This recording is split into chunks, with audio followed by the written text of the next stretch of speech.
Muy contentos de darle la bienvenida a nuestro abogado, Rodrigo. Es abogado de nosotros, nuestro abogado. Es bueno saber el día de mañana cuando tenga algún problema legal, ya sabemos que podemos contar con Rodrigo. Bienvenido. Ok, puedo. Está prendido, ¿cierto? Sí, estamos bien. Sí, no puedo tomar también causas, divorcio, alimentos, lo que usted quiera. Ya, también. perfecto. Cualquier tipo de orden legal, siempre la asesoría es importante. Exacto. Rodrigo, la semana pasada estuvimos hablando de la Constitución y en general sabemos que tenemos que estar bien informados, así que comencemos haciendo un repaso de justamente lo que hoy en día ya se ha avanzado en relación justamente a este cambio de Constitución.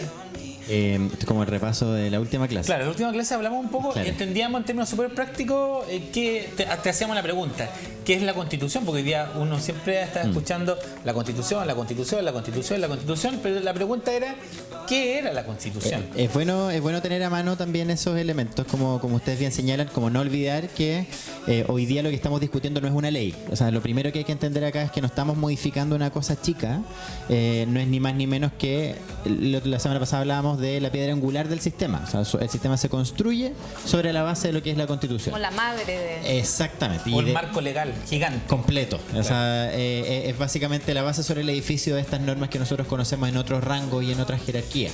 En el fondo es para poder explicarlo bien, cuando nosotros creamos este sistema en donde vivimos nosotros de los estados, es un sistema nuevo, no es una cosa que venga desde hace miles de años atrás. O sea, esto recién empieza a aparecer hace 200 años atrás con la primera aparición de algunos estados. Entonces, cuando aparece el estado, por ejemplo en el caso nuestro Chile, el estado siempre tiene el monopolio de la fuerza, así le llamamos nosotros los abogados, la capacidad básicamente de agarrarnos a palos si es que Claro. lo necesita. O sea, entre comillas, como de administrar esa fuerza. Exactamente, en todos los niveles, política, económica, militar, etcétera. Entonces las constituciones aparecen como una fórmula para poder controlar ese poder tan grande que le entregamos al Estado, para que no se nos suba por el chorro y que podamos en el fondo vivir con ciertos criterios democráticos mínimos. Entonces, en esa base nosotros estamos discutiendo hoy en día de cómo modificamos esta constitución, en qué términos va a quedar escrita, de qué manera la podemos transformar, digamos, y hoy día es lo que nos tiene un poco a todos agarrados de las mechas, sobre cuál es la forma, cuál Claro. es como el De cómo. hecho, disculpa que te interrumpa, la última vez que estuviste con nosotros hablábamos sobre aquellas personas que efectivamente dicen de que la Constitución, más que hacerla de nuevo, hay que modificarla, otros dicen que efectivamente no, borrón y cuenta nueva, hablábamos del concepto de la hoja en blanco. Claro, eso es lo que hablábamos la semana pasada. O sea, en el fondo es el clásico mito de yo puedo cambiar el sistema con una ley. Lo hablábamos incluso sobre hay un meme, hay una imagen que circulaba en redes sociales y era que la gente pide mejores pensiones, no pide una nueva constitución. Claro, yo estoy de acuerdo, la gente pide cosas mucho más precisas, más concretas, mejores sueldos y otras cosas. Pero hay que entender también que como este edificio tiene una línea de base, que es la Constitución, si yo quiero transformar el edificio y quiero crear una norma distinta, lo que va a pasar es que si es que el edificio crea una cosa distinta, entonces nos va a tomar esta nueva ley que queramos, en la que queramos transformar parte del sistema y la va a votar, la va a declarar inconstitucional. Así ha pasado históricamente y hoy día también nos pone en esta situación. O sea, sin ir más lejos, el tema de las pensiones, que es lo que a mucha gente le preocupa. El sistema de pensiones está basado sobre el derecho de propiedad, no está basado sobre el sistema de seguridad social. Es una cosa bien importante de tener en cuenta. Eso significa que en realidad las AFP son una manifestación de la libertad que tiene una persona para poder emprender, y eso es sumamente legítimo. El punto está en que si es que yo quiero modificar sustancialmente la AFP, es decir, pasar de entenderla como un sistema más bien bancario a un sistema más bien de seguridad social completa, por ejemplo, donde yo pueda sacar mi plata, entonces significa que tengo que transformar la Constitución misma sobre la base. Sí, Rodrigo, una cosa que tú tocaste la última vez que estuviste con nosotros y me parece también importante decirle a la gente para su tranquilidad, es que esta Constitución el día de mañana que se quiere construir va a partir efectivamente de una mejoría de las cosas. Es decir, no es que le colocamos un ejemplo súper práctico, es decir, no es que ahora con esta Constitución vamos a estar obligados a que efectivamente nos construyan de aquí a mañana casas de paja, porque así la Constitución lo dice, etc. O sea, vamos a partir de un punto en que todo lo que viene de aquí en adelante va a ser mucho mejor de lo que estaba, en sentido figurado, O sea, para que lo entienda. La Constitución tiene, yo siempre la distribuyo en 4 partes. Hablábamos de cómo se organizaba este texto. Sí. La primera parte era como los principios, la segunda parte eran los órganos de la Constitución o que reconoce nuestro Estado, como el Poder Ejecutivo y otros. Pasamos a otra parte que tiene que ver con la mecánica constitucional, cómo se transforma, y hay otra parte que yo diría que es la que más se discute hoy en día, son los derechos fundamentales. Entonces, cuando nosotros partimos discutiendo una constitución, claro, partimos la hoja en blanco, podemos volver a transformar nuestras instituciones, podemos cambiar el sistema en que el Estado se organiza, quiénes son los que toman las decisiones y de qué forma, pero sobre los derechos humanos hay que entender también que hay, como tú bien dices, una regla que es anterior y que es del derecho internacional. Nosotros no podemos disminuir los derechos humanos que esta sociedad ha alcanzado. Lo que podemos hacer es cambiar la configuración, volver más protagonista algunos derechos respecto de otros. Hoy en día en Chile el protagonista máximo de los derechos fundamentales es el derecho de propiedad. Puede que mañana se nos ocurra más que el derecho a la salud sea el máximo protagonista, por ejemplo.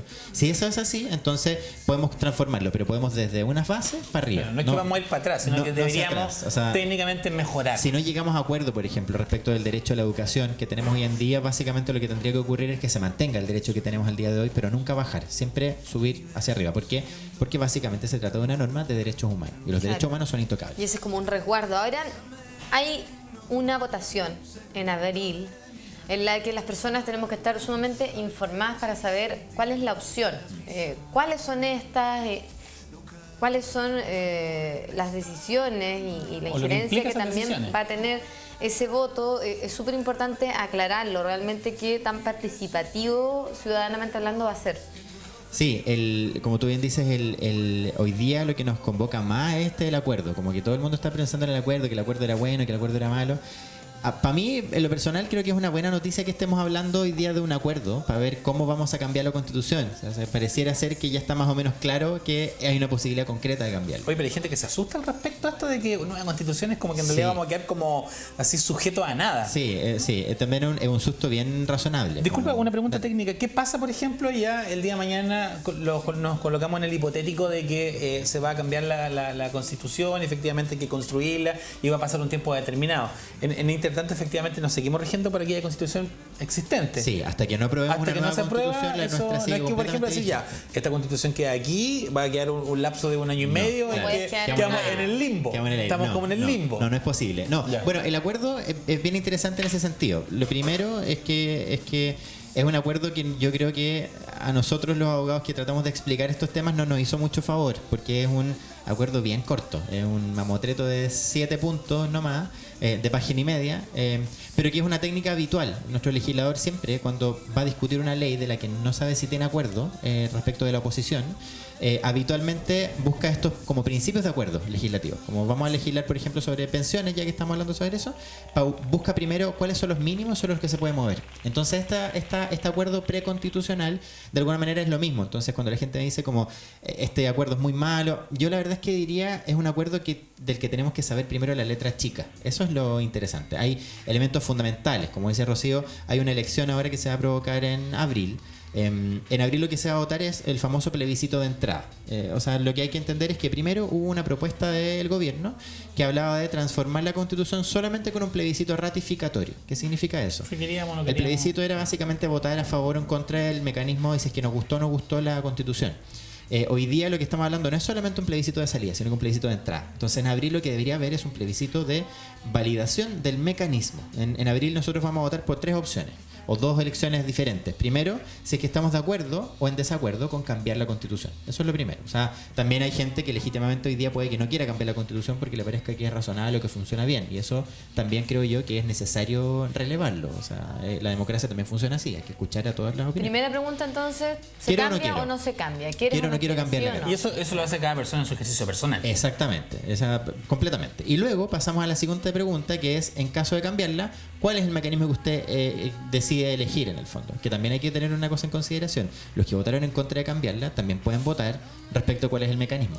Porque el voto secreto, entonces no podríamos discriminar a una persona de manera arbitraria. O sea, claro, no porque simplemente el hecho de que yo vote que no, eso me hace no vas a dar tu opinión frente a cuál consideras que es la mejor manera. Y por lo demás, si voto que sí... Por lo demás sería sumamente antidemocrático. Y este es un punto súper importante, el tema de saber cuáles son esas opciones, no dejarse llevar solamente por el nombre, o sea, tener una información. La semana pasada hablábamos de una tarea para la casa de ojalá empezar a leer la Constitución. Claro. Entonces también es parte de igual es difícil. el proceso. La leyeron los dos. En parte. Es parte. Yo creo que no es difícil. No, yo no te podría decir la leí, pero es parte del proceso. O sea, yo creo que de aquí de verdad un tiempo no es todos un libro manejar un poco muy grande. Pero yo creo que todas, pero ¿cuáles son los tipos? Perdón, para no salirnos del tema y que le quede clara a la gente. La siguiente votación, después de esto que dijimos, estoy a favor o en contra de cambiar la Constitución, viene la segunda, que es elegir cuál es el mecanismo de cambio. Y el mecanismo de cambio son dos, fundamentalmente. El primero es una posibilidad de tener un Congreso Constituyente.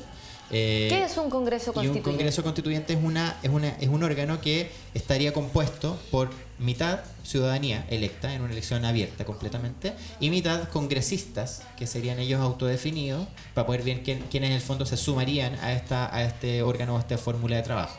Entonces, tenemos aquí un sistema que es como mixto. Es una composición mixta, en el fondo. Yo elijo la mitad de las personas y la otra mitad es el Congreso el que define a sus representantes. Ese es el Congreso Constituyente. Por eso se llama Congreso, justamente porque tiene mucha presencia parlamentaria. ¿Hay un número definido? Se ha dicho que serían 155 congresistas constituyentes, en ambos casos, en esta fórmula y la que voy a explicar a continuación, que es básicamente el mismo número de parlamentarios que tenemos hoy en día en la Cámara de Diputados. Entonces, debería funcionar a priori con esa fórmula. Y la otra, que es la siguiente opción, es la opción de votar por una convención constituyente, que es lo que nosotros conocemos propiamente más como en el nombre de Asamblea Constituyente. Lo que pasa es que ahí había una discusión sobre que a alguno le gustaba el nombre de la Asamblea. En fin, el asunto está en que este órgano sería un órgano completamente elegido por la ciudadanía, sin inferencia ni tampoco participación de congresistas. O sea, sería completamente electo por nosotros. En esas dos dinámicas nosotros nos vamos a mover en abril en el fondo. Vamos a votar a favor o en contra y luego vamos a votar por cuál es el mecanismo que nos gustaría que cambiara esta nueva constitución. ¿Y sería? Eso es lo que vamos a votar en abril, nada más. Luego, después de eso, vamos a tener, en el fondo, habiendo aprobado el mecanismo, vamos a definir quiénes son los representantes de la ciudadanía para ese mecanismo. Es decir, si ganó el Congreso Constituyente, que es 50% parlamentario y 50% ciudadanía, para el 50% de la ciudadanía vamos a hacer una elección en octubre del próximo año, que va a coincidir con las elecciones municipales. Pero hay una pregunta, efectivamente. Para ver quiénes son los que integran. Y, Claro. y en caso de que gane la Convención Constituyente, en donde el 100% de los miembros es electo completamente por la ciudadanía, también lo mismo, se elige el 100%. En octubre también coincidiendo con la elección. Pero eso no sería una complicación, disculpa Rocío, en el sentido de que en algunos de los dos casos, cuando uno tenga que elegir a estos representantes de la sociedad civil, el ciudadano a pie, ¿quién sería el representante? ¿Tiene que pertenecer a alguna institución? ¿Tiene que ser necesariamente parte Se dice que tiene que ser parte de un partido político. De un partido político. ¿Es cierto o no? No, en estricto rigor no es necesario que pertenezca a una persona a un partido político, pero hay una letra chica, de nuevo, como en todas las cosas. Que es la de los legislativas. 2 tercios, ¿no? Que es la de los 2 tercios y las condiciones de acceso. En el Ya. fondo, este acuerdo implica que independiente cuál sea el órgano, sea Congreso o Convención Constituyente, la fórmula para poder adoptar acuerdos va a ser en esta dinámica de voto por 2 tercios, que es el famoso tema, uno de los grandes temas que hoy día nos genera discusión. El 2 tercios implica entender que los que integren este órgano que va a redactar la nueva constitución van a tener que llegar a acuerdos de 2 tercios. Es decir, 2 partes, o sea, 2 tercios, 2 terceras partes del ¿No sería de la 50 más votación. 1? No, en rigor 2 tercios implicaría que sería un 66,6% de los miembros que integren este órgano. O sea, es decir, el 66,6% debería llegar a acuerdos sobre una materia para que esa materia quede redactada dentro de la constitución. Es bien engorroso, pero en el fondo lo que indica este principio es buscar que haya mayor cantidad de acuerdo, que el acuerdo sea mayor, más amplio. Claro. Porque en el fondo, y ahí es donde sea yo más representativo. trato de desmitificar también la idea, claro, porque en el fondo aquí habían dos discusiones, si es que se aprobaba por 2 tercios los acuerdos o si es que era 3/5. Esa era la diferencia inicial de ese día jueves cuando estaban los parlamentarios discutiendo. La diferencia en términos bien matemáticos no es mucha. 2 tercios de todos los congresistas o convencionales en ejercicio de la Asamblea Constituyente implica, como les decía, 66%. 3/5 implica un 60%. Entonces la diferencia de acuerdo es solo un 6%, tampoco es tan notable. Respecto de la posibilidad de que tuviésemos decisiones que solamente se votaran por el 50+1, es decir, donde la mayoría simplemente tome la decisión para poder imponérsela a la minoría, es también complejo porque aquí no estamos discutiendo una ley regular y ese es el punto, y hay que entenderlo de esa manera. Como no es una ley regular, lo que hay que garantizar, lo que dice la teoría por lo menos jurídica internacional, es que hay que tratar de garantizar que haya mayor cantidad de acuerdos respecto de la mayoría de los temas. No es raro tampoco, en la mayoría de las asambleas constituyentes del mundo, desde Bolivia hasta Islandia, tenemos que la mayoría de los casos de acuerdo se basan en este famoso término de los 2 tercios. Ya, entonces no es como algo que algunas personas pueden catalogar como una letra chica con cierta maliciosidad A mi o juicio, cierta no. gana como de ir a ganador. A mi juicio no, yo diría de que, una de las partes. yo diría que las condiciones para ese acuerdo son las importantes, porque primero lo que vamos a tener que votar entonces es a convencionales o a gente que nos represente en ese órgano de acuerdo a lo que nosotros queramos, ¿no? O sea, Pero, oye, respóndeme eso. ¿Quién debería ser del ciudadano a pie el que está ahí? que ahí viene, digamos, el otro elemento de discusión. Claro, ¿Quién porque- es- ¿Cómo accedemos a ese órgano que Claro, va a porque ese deliberar? es un buen punto, porque uno puede entender efectivamente que hay gente que a lo mejor pertenece, como estábamos hablando, de un partido político, y que a Claro. lo mejor efectivamente tiene su cierta visión válida, para algunas personas, otras no. Pero ¿cómo se hace efectivamente que esa persona, de cierta manera, represente a un porcentaje importante que uno efectivamente considere que es, como hoy día se utiliza mucho, un interlocutor válido para que esté ahí, Exacto. representándome a mí? Porque no es una voz menor. Ahí O sea, yo tengo el problema. O sea, ahí yo planteo por lo menos el alerta, que creo que todos deberíamos estar alerta, básicamente. Y es cuáles son las condiciones en las que nosotros podemos acceder a ser parte de ese órgano que va a redactar la nueva Constitución. En concreto, lo que dice el acuerdo es que se debería utilizar el sistema parlamentario, ¿no? Y se habla de una elección, en donde vamos a elegir a un convencional, a un congresista constituyente. ¿Cuál es el problema de eso? Yo veo dos problemas. El primero es que la gracia de una asamblea constituyente es que debería ser lo más diversa posible. O sea, si tenemos simplemente a un hombre de Santiago, de cierto estatus socioeconómico, que no pertenece a ningún pueblo originario, entonces tampoco tenemos mucha diversidad. La idea es que sin duda hayan hombres heterosexuales de Santiago, por supuesto, pero también la idea es que haya representatividad de otros grupos de la nación.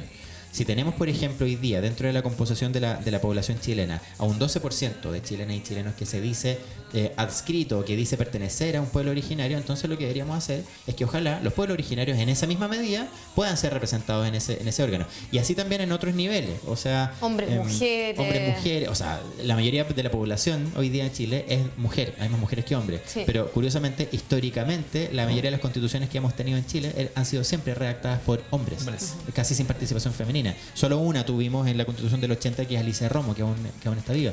Pero no tenemos una participación incidente. Entonces, la primera alerta que yo pongo aquí es cuál es la fórmula para poder garantizar que esto sea realmente un órgano diverso.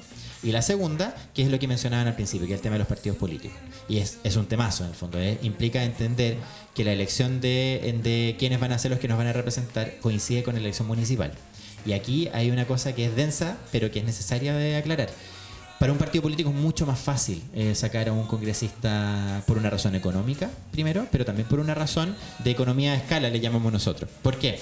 Porque cuando yo elijo por una persona, el comportamiento electoral en Chile tiende a decirnos que la gente tiende a votar más por la gente conocida, más que por la gente buena o mala. Voto por la persona más que por el partido. Y porque lo veo, o porque me lo recuerdo. Lo ubico, lo conozco. Exacto. Entonces, para un partido político que está compitiendo por elección de gobernador, por elección de alcalde y de concejal, le sale mucho más fácil simplemente meter a su candidato al Congreso Constituyente o a la Convención Constituyente y juntarlo en su eslogan de campaña o en su pancarta o en la foto con su candidato a alcalde, a concejal y a gobernador. Por lo tanto, multiplica por 3 el nivel de visibilidad de ese candidato. En cambio, supongamos que alguna persona que no milita en un partido político quiere ir a disputar ese espacio, pero no tiene ninguna posibilidad de juntarse con ningún otro candidato en otra de las elecciones que se van a hacer al mismo tiempo, entonces va a tener que hacer una triple pega. Va a tener que visibilizarse mucho más que los otros para poder aparecer siquiera en las tiras cómicas, digamos, de la elección. Eso es lo primero, porque la elección no dice que si uno es independiente no pueda participar. Lo que dice es que uno tiene que armar una lista primero para poder participar, es decir, juntarme con otros 7 independientes por lo menos, y luego disputar el espacio. Pero si no tengo la posibilidad, digamos, en términos estratégicos, de aparecer, uno, de dos, de aplicar un financiamiento más o menos democrático, porque recordemos que la última elección, para que la gente que está viendo la casa se haga una idea, la última elección de presidente, Alejandro Guillier y Sebastián Piñera gastaron 6.500 millones de pesos en sus respectivas campañas.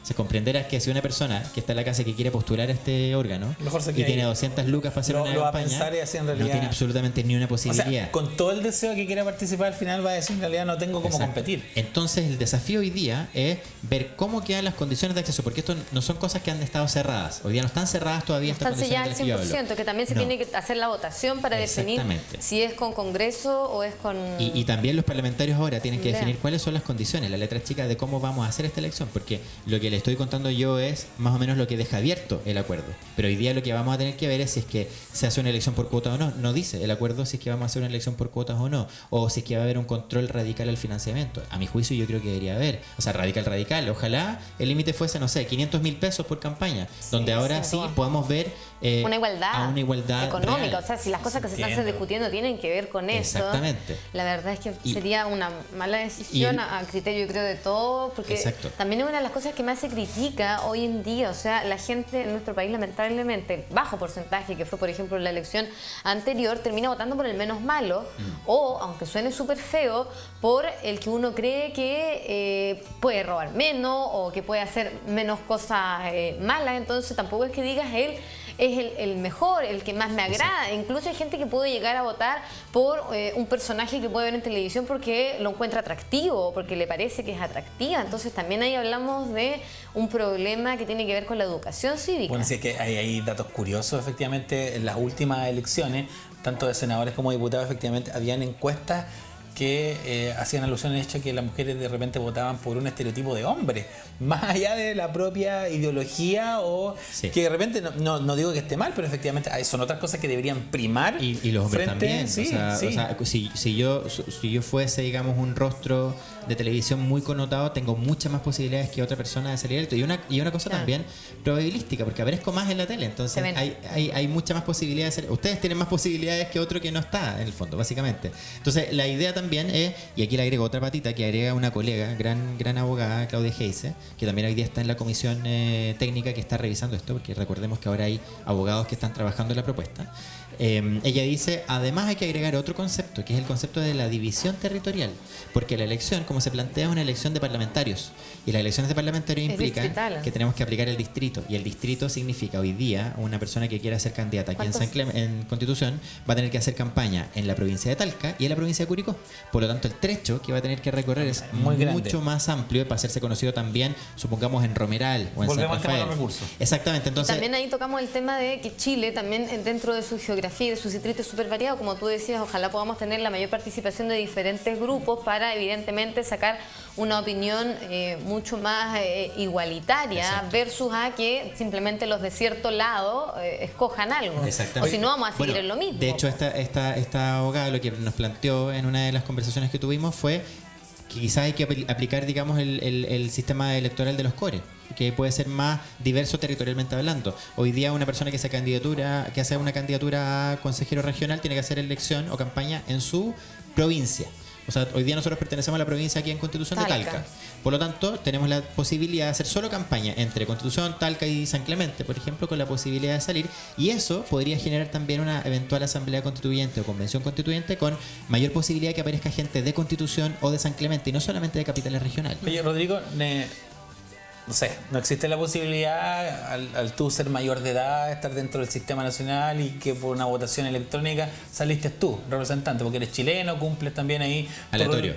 Claro, que sea aleatorio no es más fácil de repente así, porque de repente en otras partes del mundo, en ciertas situaciones, sacan a público de manera aleatoria. Por ejemplo, en algunos juicios americanos, efectivamente tú eres ciudadano, cumples tu rol y te llaman, la justicia te llama y tú tienes que ser jurado, porque efectivamente eres parte del sistema. Sí, pues como el famoso jury duty le llaman los norteamericanos, que es como cuando uno ve una película, siempre ve que en los juicios hay un grupo de personas que es el jurado. Nosotros no tenemos ese sistema, los anglosajones. Que ahí también partimos que ellos tienen otra base. Pero también es muy descabellado eso, ¿no? O sea, ya todavía la pena de muerte está. Estamos hablando de una situación súper distinta. Sí, bueno, lo que pasa es que ahí con el tema de ese jurado funciona de una forma, primero es un órgano distinto, porque ahí es un órgano judicial, no un órgano constituyente.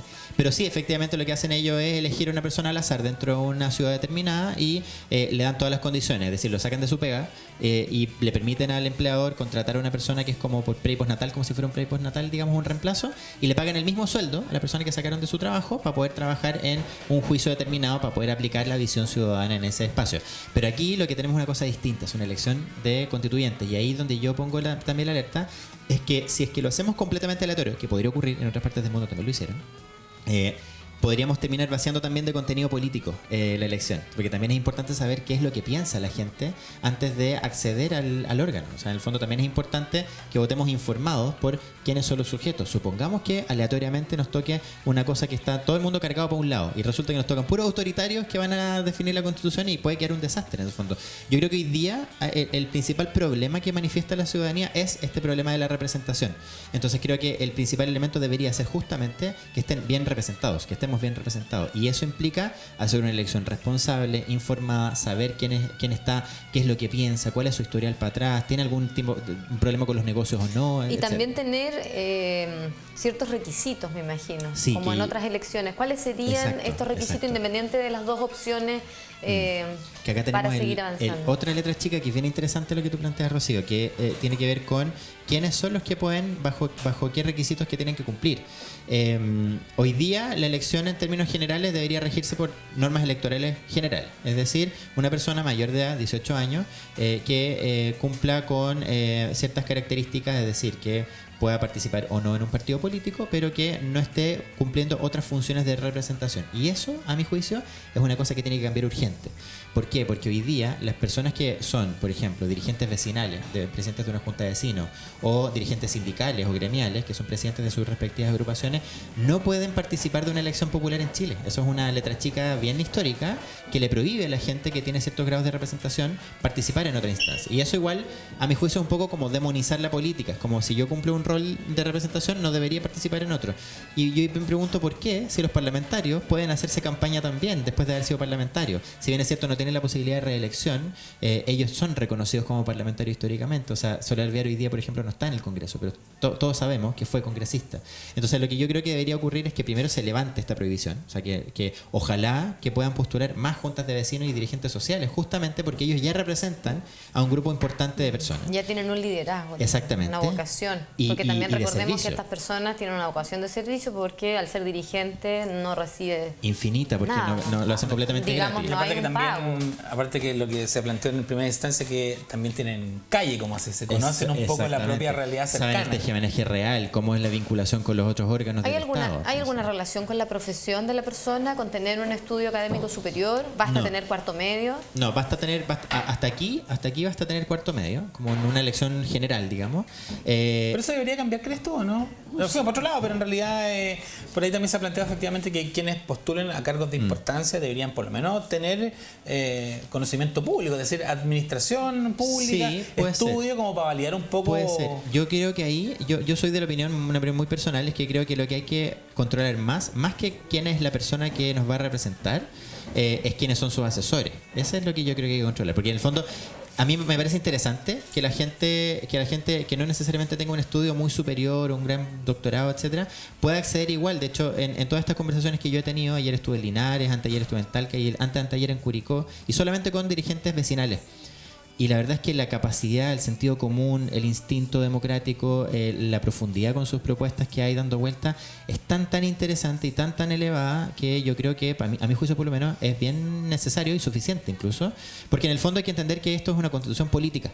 Entonces lo que me interesa es que quienes nos representan tengan una postura política atractiva, que logren darse cuenta que la salud no funciona, por lo tanto hay que meter un análisis mayor sobre ese tema.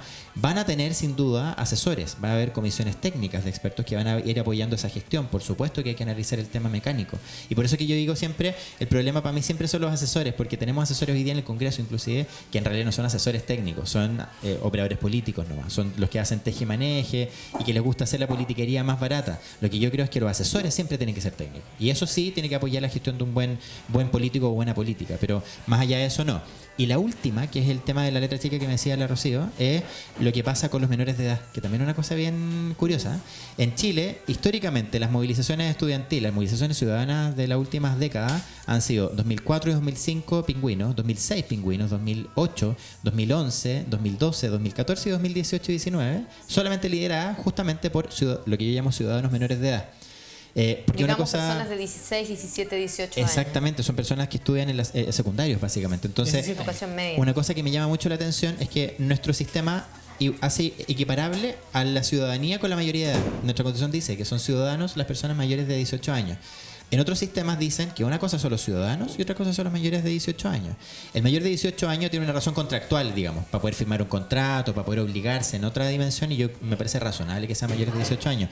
Pero un ciudadano es una persona que puede ejercer derechos fundamentales. Eso es lo que es un ciudadano finalmente. Entonces puede ser interesante que para poder también incentivar la responsabilidad cívica, la gente también tenga la posibilidad, por lo menos optativa, menores de edad, de poder votar también, para poder plantear su idea. Yo hoy día converso con gente que es menor de edad y elabora en términos políticos y jurídicos inclusive de una manera súper clara. No, y tenemos el caso mundial de personas como Greta, sí, y muchos más que tienen ideas sumamente claras, independientes de su edad, pero eso también es otra materia. Es súper interesante poder conversar con Rodrigo, el abogado, y dentro de estos conceptos poder volver a reforzar las dos alternativas que vamos a tener de elección. La primera es: ¿quiero o no quiero que se cambie la Constitución? Hay un sí que es claro o un no que también es claro. Independiente de esa votación, después está la otra pregunta, que es o Congreso Constituyente o no es Asamblea, es Convención. Sí, que puede ser Asamblea, pero lo mismo, pero se asume pero para que sepamos que nos va a aparecer como convención. Nos va a aparecer como convención en el voto. Digamos que, y como tú decías, la primera sería de 50-50 y la otra sería 100% completamente electo. Ciudadana en general. Y se sumaría también esto a la elección de octubre junto a la municipal. Y eso cierra, después, digamos, este proceso cierra después de que ellos terminen de redactar la Constitución, porque van a tener un tiempo también determinado, hasta la elección presidencial. O sea, en el fondo, con la posibilidad de prorrogarse igual, ojo con eso. Se ha dicho que ellos pueden prorrogarse en el trabajo, pero en principio debería ser hasta la elección presidencial del año 2021, para el 2022, en donde se va a votar no solo por presidente y parlamentario, sino que también se va a votar por esta Constitución, el plebiscito constituyente final, digamos, si es que estamos de acuerdo o no estamos de acuerdo con el texto. Es que eso te quería preguntar, porque en términos de tiempo, uno dice hay cosas que efectivamente ojalá se cambien rápido, estén funcionando rápido, que tienen que ver con temas de ley, pero acá es distinto. Cuando esto, ponte tú en el caso que efectivamente la gente resuelva que sí, efectivamente quiere cambiar la Constitución, se da el plazo efectivamente para que se desarrolle esta Constitución, se escriba esta Constitución, por Congreso, y finalmente ya estemos ahí en el proceso de que se esté imprimiendo la Constitución. ¿Desde cuándo tú crees que esto debería decir? Desde aquí, desde este año en adelante, si todo funciona bien, deberíamos ya contar con la nueva Constitución. 1 de enero del 2025, claro. por decirlo. Nosotros deberíamos tener una nueva Constitución en la siguiente elección presidencial de Chile.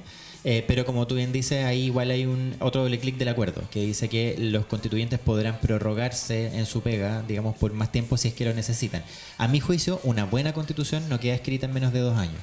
Y lo digo por dos dimensiones. Una dimensión que es la pega en concreto que tienen que hacer las personas que nos representen, de redactarla, discutirla, llegar a los acuerdos y todo. Y también la pega que hay que hacer con la ciudadanía, porque también es una cosa súper importante, no es menor.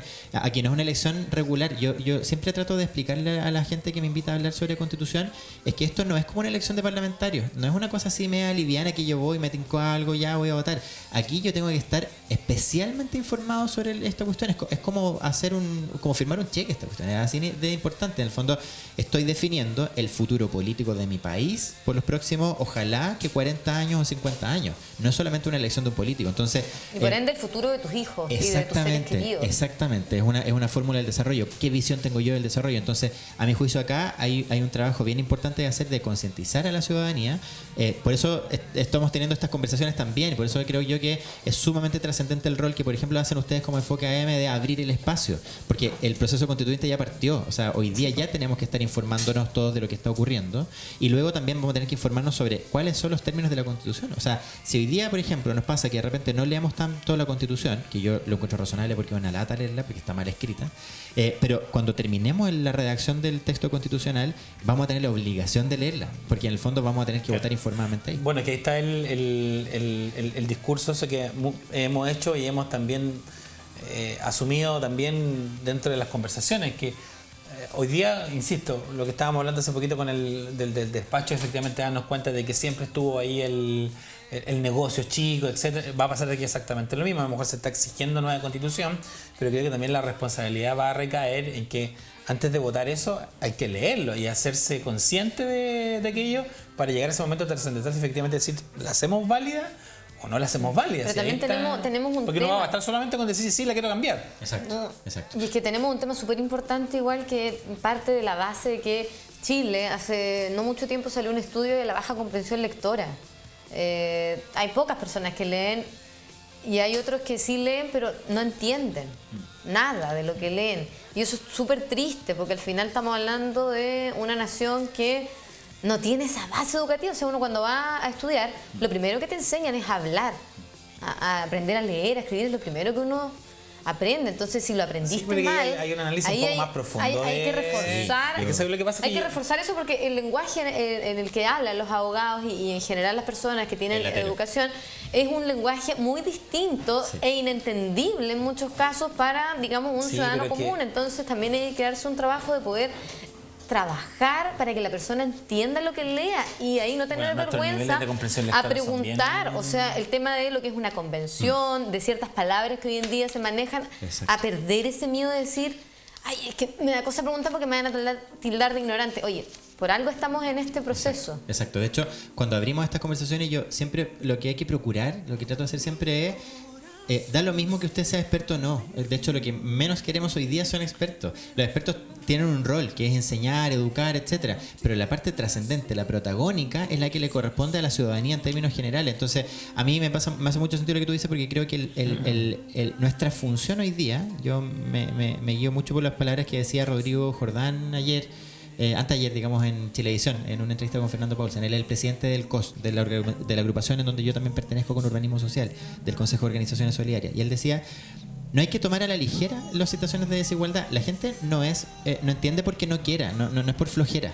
Es por también una condición de desigualdad bien profunda. La gente no es que no entienda porque se le ocurre que le dé lata, es porque también somos fruto de nuestros medios. Entonces también eso del mito de la meritocracia, que cualquiera puede valerse por su propia alma, ojalá que a mucha gente le resulte, pero no es la norma general. Entonces a mí me hace mucho sentido el relato que se hace respecto de quién es el garante de la democracia, a ese nivel. Se dice que el garante de la democracia, es decir, quien tiene que garantizar que esta cuestión va a funcionar de una forma más o menos heterogénea, diversa, con confianza sobre todo, es el Estado. Claro. Pero en realidad yo creo que no solamente el Estado, es también las personas como nosotros, como ustedes, como nosotros tres, como el camarógrafo, como toda la gente que está detrás de cámara y en la calle, porque creo yo que el garante de la democracia principal somos nosotros. Nuestro rol también es ayudarnos a tirar puentes, sobre todo en un momento en donde la gente desconfía, es educarnos entre nosotros, hacernos charlas, tener dudas, hacernos preguntas y por sobre todo hacer que el resto sienta la confianza, como tú bien dices, de plantear sus dudas. Aunque yo cache cero, ni no entienda nada de lo que está pasando, ojalá plantearlas para poder educar. Yo no entiendo nada de ingeniería, por ejemplo.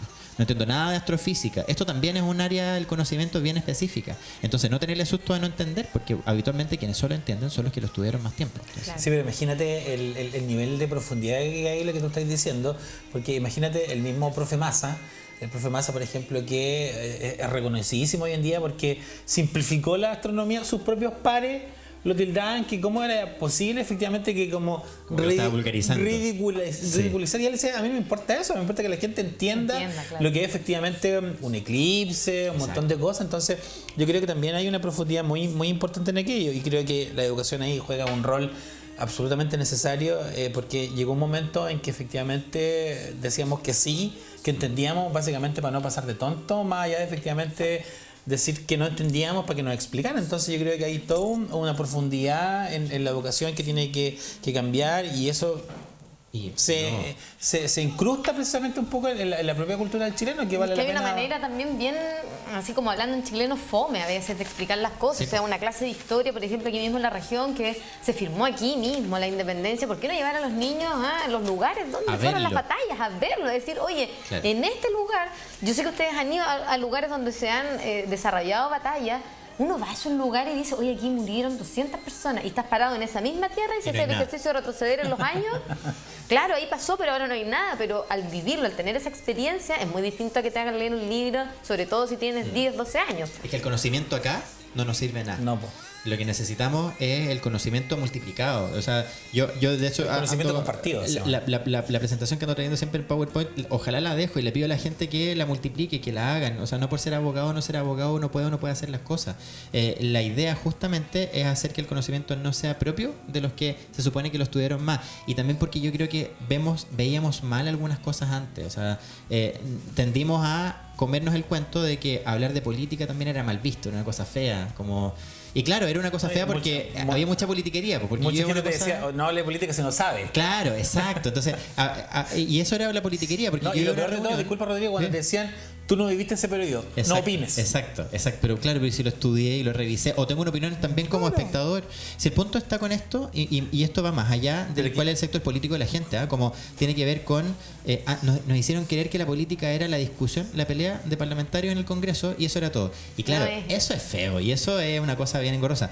Política es lo que hacíamos en la semana pasada. La norma no funciona, la salud realmente está bien, ¿cómo podemos mejorarla? Eso es política, y eso es lo que necesitamos. Exactamente. Rodrigo, de aquí a abril quedan unos meses y la situación delictual, la verdad es que a criterio yo creo de todo ya se salió de norma.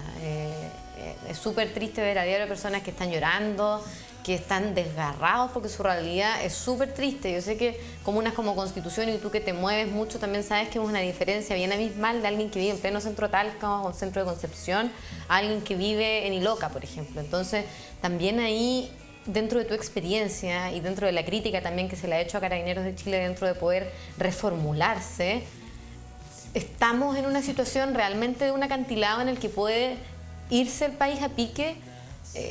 No quiero ser catastrófica, pero siento que de verdad ojalá lleguemos hasta abril para poder votar.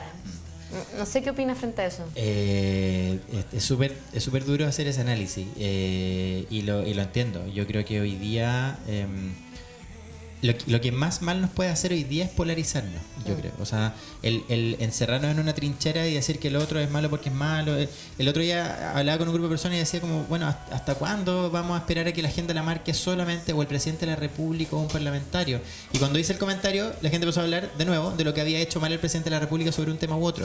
Independientemente que yo tenga una posición crítica, yo en lo personal tengo una posición crítica, pero para poder salir, si estamos hablando de que la ciudadanía despertó, que Chile despertó, tenemos que pasar de esta inmovilidad que solamente nos produce el solamente estar en la calle o en la manifestación, a pasar a la productividad, digamos, a estar más a la ofensiva de asumir este rol deliberativo, de ojalá que se multipliquen los espacios de cabildo, que se multipliquen los espacios de discusión, porque a mi juicio esa es la única forma en que volvemos a encontrarnos, porque cuando yo estoy solamente desde la trinchera lanzando un panfleto o tirando una proclama, el otro no me conoce, por lo tanto no entramos en confianza, no tenemos un vínculo.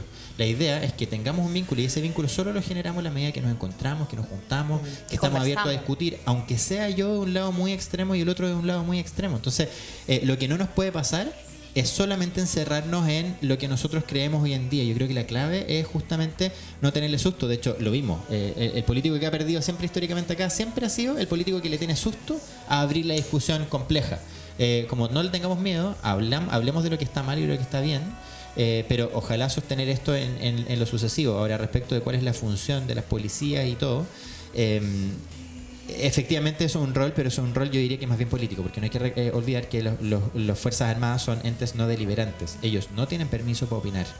Desgraciadamente lo han estado haciendo también, pero fuera de que la crítica que uno haga, que ojalá no lo sigan haciendo, digamos, es misión de las autoridades políticas ponerle freno también, o ordenarlo, o modernizarlo, o establecer realmente un sistema de inteligencia para realmente controlar a los que provocan desmanes, por ejemplo, o a volver a controlarlos para que realmente sean respetuosos de los derechos fundamentales, reformular sus estrategias internas, etcétera. Entonces, creo yo también, por eso hablamos la semana pasada de que junto con esta agenda constituyente tiene que haber una agenda social y una agenda legislativa dura. Incluso podría ser partir por la visual.